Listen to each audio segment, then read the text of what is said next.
네, 안녕하세요. 오늘의 주제는, 잠깐만, 일단 인터넷을 끄고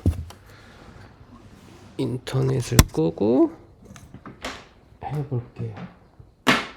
왜냐하면은, 전자파 때문에. 이 인터넷을 연결해 놓고 하면은, 전자파가 더 많이 들어와요, 이게. 이 전자파라는 게, 전기 신호도 있지만은, 이 인터넷 신호가 더 세요. 어, 전자파 과민 증후군이 훨씬 더 강력해요. 아무튼 간에 오늘의 주제는 우주 작동 원리에서 이제 전자도 생명이다. 이렇게. 왜냐면은 자, 이 전자로 디지털 세상을 만들었죠. 그리고 인공지능까지 태어나고, 우리는 이 정자가 사람이 되죠. 이걸 우리는 이제 생명이라고 하죠. 씨앗을 뿌리면 나무가 되고 열매가 되고 이걸 생명이라고 그러죠. 그렇기 때문에 전자도 이런 개념으로 보면은 생명이다. 인공지능까지 만들어 냈으니까 아주 작은 그냥 이 정자일 뿐인데 이게 아기가 되고 아기가 어른이 되고 막 커가는 거죠. 전자도 처음에는 뭐 간단한 계산기였다가 고전 컴퓨터였다가 양자 컴퓨터였다가 뭐 인공지능도 되고 뭐 다 되는 거죠. 그러니까 생명의 진화 막 양자 컴퓨터도 되고 홀로그램도 되고 뭐 현실화도 이제 막 그러니까 이제 모방을 하겠죠. 이제 현실 모방. 그러면 이제 정자는 어떻게 발전이 되냐? 이제 사람으로 이제 어른이 된 사람. 그다가 이 사람도 이제 진화가 되겠죠.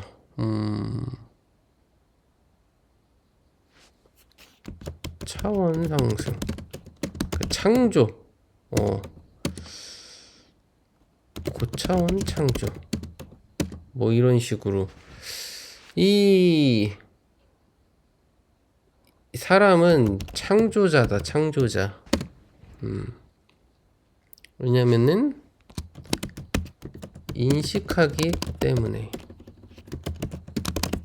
그러니까 이 창조자라는 거는 인식자다.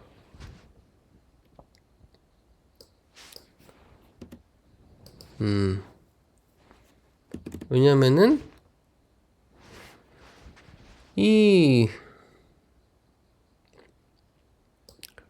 이런 것들을 이 근본은 이 전기 신호란 말이죠, 이게. 그러니까 사실상 단순한 이 전기 신호일 뿐인데 이것들의 켜지고 꺼지고의 이 반복들을 인식자가 해석하기에 따라서 달라지기 때문에 인식자가 이것을 인식하지 못하면 그것은 존재할 수 없다. 그러니까 이제 인식자라고 하니까 좀 말이 이상한데 이제 관측자라고 다시 정정하죠. 이 과학에서는 관측자라고 하기 때문에 자, 관측자. 그래서 방금 전에 이것을 깨달은 건데 뭐 깨달았다는 게 사실상 그렇게 막 대단한 건 아닌데, 왜냐면은 이거 자체가 대단한 게 아니기 때문이죠. 이거 뭐 내가 이렇게 딱 얘기하면 누구나 논리적으로는 이미 알고 있는 건데, 나도 뭐 이걸 모르는 게 아니죠. 하지만 뭔가 이거를 깊이 있게 정확하게 뭔가를 알았다는 거죠. 알고는 있었는데 다시 정확하게 아는 것, 이게 곧 또 다른 깨달음이다. 그렇다는 건데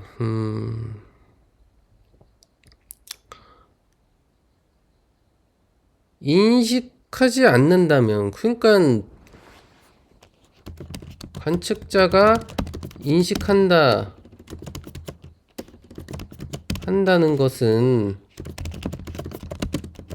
정의고 약속이고 배움이고 뭐 그런 거다. 우리가 약속을 하지 않고 정의하지 않고 배우지 않는다면 우리가 뭘 인식할 수 있을까요? 아주 기초적인 그 DNA에 있는 정보만을 인식할 수밖에 없다. 쉽게 얘기하면은 동물 같은 정도 수준이라는 거죠. 이 강아지가 언어를 안 배웠기 때문에 잘 모르죠. 그냥 하지만 인간하고 같이 생활을 하다 보면은 인간한테 알게 모르게 배우죠. 그래서 자기 이름 부르면 오고, 산책 가자 그러면 좋아하고, 밥 주면 좋아하고, 막 간식이라는 단어도 알아듣고.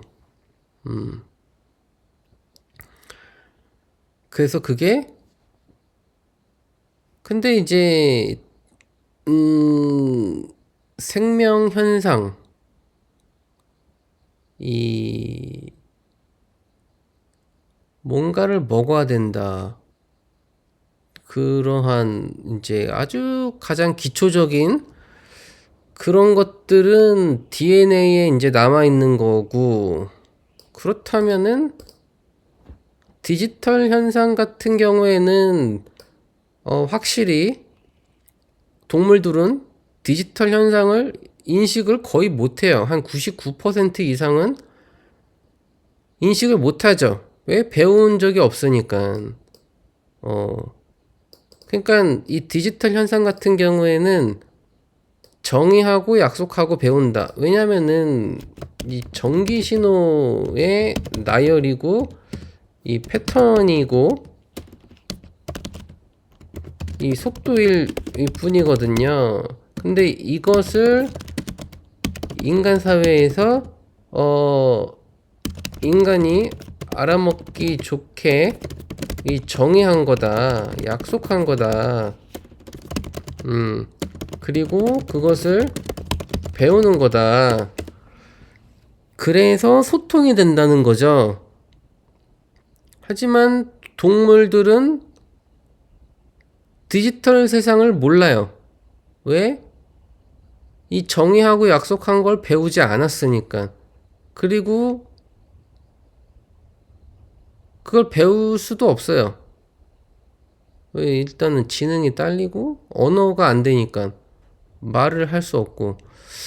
하지만 동물들도 동물들만의 언어 학습 그런 거를 꾸준하게 받아오고 한다면 어느 정도 뭐 인간 수준까지는 아니더라도 한 5% 정도까진 이해할 수도 있지 않을까.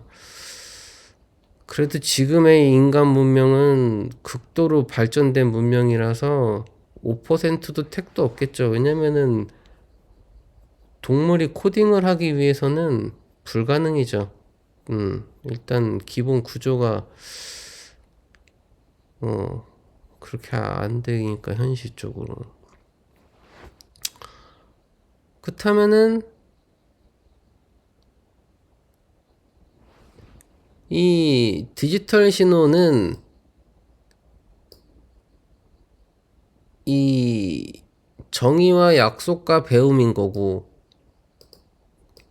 그렇다면 이제 현실 세계인데 이제 층위가 나와야 돼요.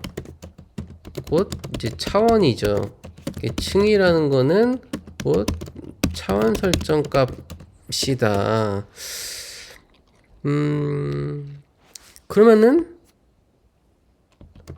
이제 영혼이 있고 육체의 어떤 이제 기본 물질 구조 뭐 이렇게, 그리고 이제 디지털 이렇게 있는 거예요. 이거는 이제 추상화 단계, 추상화 개념.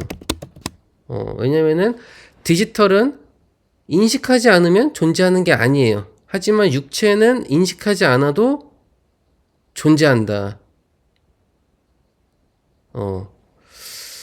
그러니까 디지털은 인식하지 않으면, 즉 관측자가 인식하지 않는다면 그것은 존재할 수 없다, 이렇게 볼 수 있고, 물질은 존재하지만 이것도 영혼적인 층에서 보면 존재하지 않는다. 그러니까 이 층이, 즉 차원이 올라갈수록 하위 차원은 존재하지 않는다. 하지만 존재한다. 왜? 그 영역에선 존재하는 거죠. 그 층에서는. 그러니까 맞다, 틀리다, 이것은 맞기도 하고 틀리기도 하고 맞을 때도 있고 틀릴 때도 있다. 왜냐면은 관점에 따라서 층에 따라서 다른 거니까. 그러면은 어저께는 제가 뭘 또 생각을 했냐면은 자, 어제 제가 유튜브를 어떤 걸 보다가 어떤 사람이 이런 얘기를 했어요. 그 금융체계는 전자로 이루어져 있지만 22시 전자로는 금융체계를 이해할 수 없다. 자, 이거는 엄청난 논리죠. 현대의 그 모든 금융체계들은 다 전자 시스템으로 이루어져 있어요. 그 전자 시스템이라는 거는 말 그대로 전자, 일렉트로닉이죠. 전기 신호에서 흐르는 그 전자, 그 원자를 도는 그 전자, 그 전자, 그러니까 전자기장이죠. 전자기력의 그 전자로 그러니까 쉽게 얘기하면 디지털 세상이죠. 그러니까 이 모든 금융 체계는 다 디지털로 이루어져 있는데 그 디지털은 사실상 0과 1의 전기 신호에 불과한 거죠. 0이냐 1이냐. 그러니까 결국은 금융 체계는 전자로 이루어져 있다라고 말할 수도 있죠. 왜냐면 현대의 모든 금융 체계들은 다 전자 시스템에 의지를 하고 있기 때문에 전 세계의 전기가 사라진다면 금융 체계는 완전히 그냥 엉망진창이 돼버린다는 얘기죠. 그렇지만 이걸 거꾸로 해서 전자로 금융 체계를 이해할 수 있냐? 절대 없단 얘기죠. 전자는 그냥 전자일 뿐이지 이 전자의 어떤 구성 방식, 행동 요런 거 가지고 우리가 금융 체계를 이해할 수 있냐? 없다는 거죠. 그래서 전체는 부분을 이해할 수 있지만 부분은 전체를 이해할 수 없다. 여기까지 또 생각을 한 거고, 그렇다면은 부분은 어디까지가 부분이냐? 예를 들면 그림이 있어요. 자, 그림인데 무슨 그림이냐?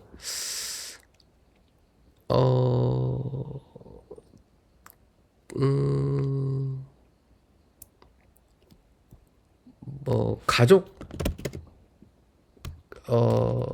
에펠탑에서 찍은 가족 사진. 자, 이게 이제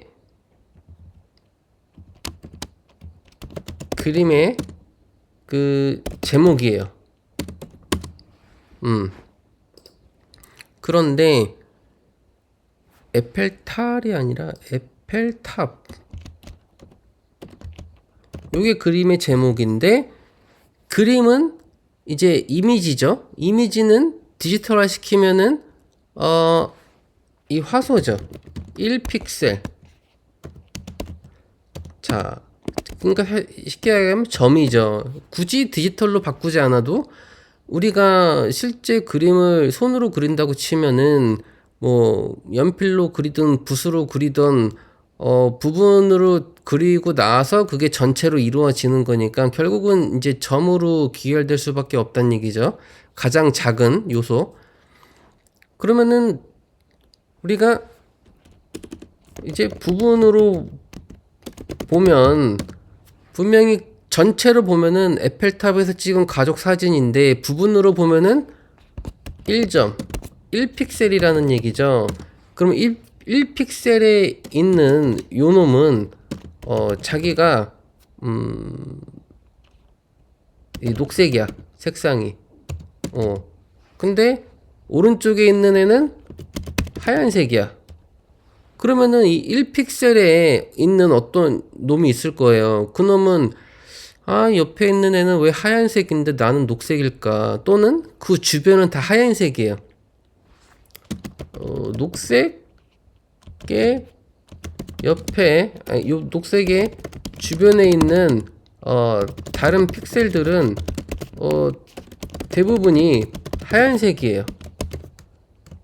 근데 녹색에만 녹색이에요. 그러니까 녹색에는 좌표로 따지면은 이제 뭐 x 뭐 1000에 y 좌표 뭐 2000 뭐 요렇게 이제 대충 위치를 왜냐면은 얘 이름이 없으니까 얘는 색깔은 녹색인데 얘를 뭘로 우리가 부르려면은 이제 좌표로 불러야겠죠. 그러면 요에 해당하는 요 놈은 녹색이야. 근데 그 주변은 다 하얀색이야. 그러면 얘는 뭔가 자기의 이 정체성에 대해서 뭔가 혼란스러워 하겠죠. 다른 애들은 다 하얀색인데 왜 나는 녹색일까? 그런데 딱 이 녹색애가 있는 요 놈은 이제 그 부분으로 보면 녹색인데, 조금 더 확대해서 축소해서 보니까, 축소해서 본다는 얘기는 이제 조금 더 이제 전체적으로 크기가 커지는 거죠. 그러면은 뭐 잔디야. 그래서 얘는 잔디를 나타내기 위해서 딱 그 부분에 녹색으로 있는 거예요. 그리고 그 주변의 하얀색에는 그 잔디 옆에 있는 뭔가 민들레 꽃이라든지 그런 걸 그려놓기 위해서 존재하는 거죠. 그래서 이 녹색은 막 철학을 했어요. 그래서 드디어 자기 자신의 이 정체성을 밝혀냈어요. 아, 나는 잔디를 그리기 위해서 존재하는 그러한 목적을 가졌다. 이 철학을 해서 깨달았어요. 네. 자, 이게 하나의 층이에요. 하나의 층이. 잔디라는 목적성. 자, 그리고 다른 녹색은 또 깨달았어요. 이제 X105에 Y2020에 있는 다른 녹색은 더 깨달았어요. 더 깊은 깨달음. 그래서 얘는 잔디는 페이크야. 사실 내 존재의 목적은 잔디도 물론 맞지만 공원이야. 나는 공원을 그리기 위해서 존재하는 그러한 목적을 가졌다. 그러면 이거는 또 하나의 층인 거죠. 이제 공원이라는 목적성. 그래가지고 이제 뭐 X110에 Y2050에 있는 이제 또 녹색은 이제 더 깨달았어요. 얘는 막 잔디도 생각하고 공원도 생각하고, 여기가 바로 에펠탑이 있는 곳이었구나. 그래서 얘는 또 에펠탑이라는 또 다른 층의 목적성이라는 걸 깨달은 거죠. 그 또 다른 애는 이제 뭐 이런 애가 더 깨달았어요. 더 깨달아서 이제 에펠탑에서 찍은 가족 사진이구나, 이렇게 깨달은 거죠. 자, 그러니까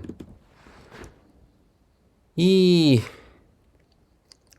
부분인데 이게 이제 천만화소로 찍은 사진이에요. 그러면은 부분이 1픽셀의 부분이 1000만 개가 있는 거예요. 그러니까 이 사진 한 장에는 1000만 개의 부분들이, 픽셀들이 존재한다는 얘기죠. 그러면은 이 모든 1000만 개의 픽셀들은 다 자기의 목적을 갖고 있어요. 그 목적은 이 사진. 그러니까 부분은 전체를 이루고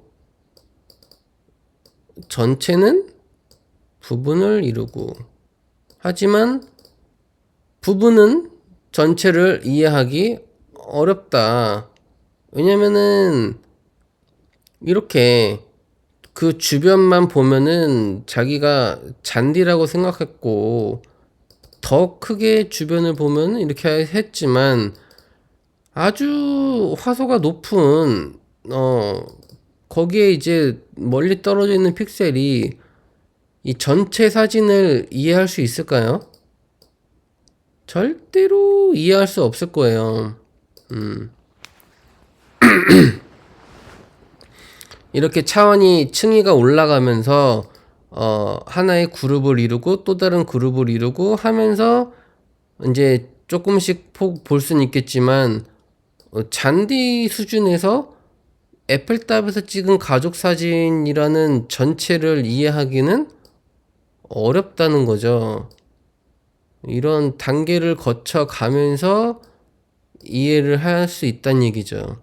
하지만 이 그림은 전체이기 때문에 화소를 이해하는 건 너무나 쉽죠. 그래서 목이 아파서 네, 조금 쉬었다 할까? 일단은 이게 오늘의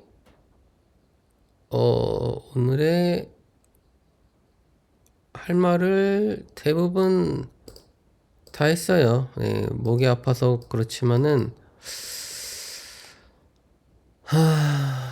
그래서 전자도 생명이다.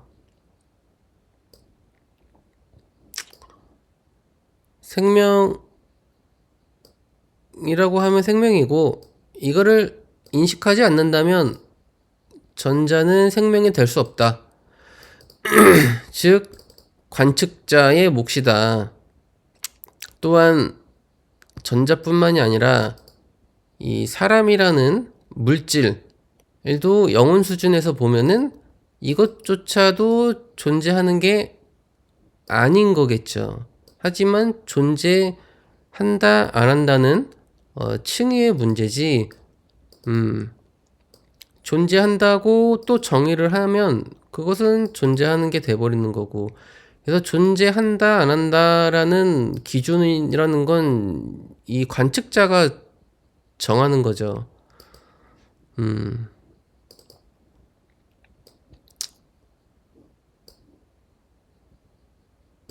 그래요. 그래서 오늘의 주제를 마치겠습니다.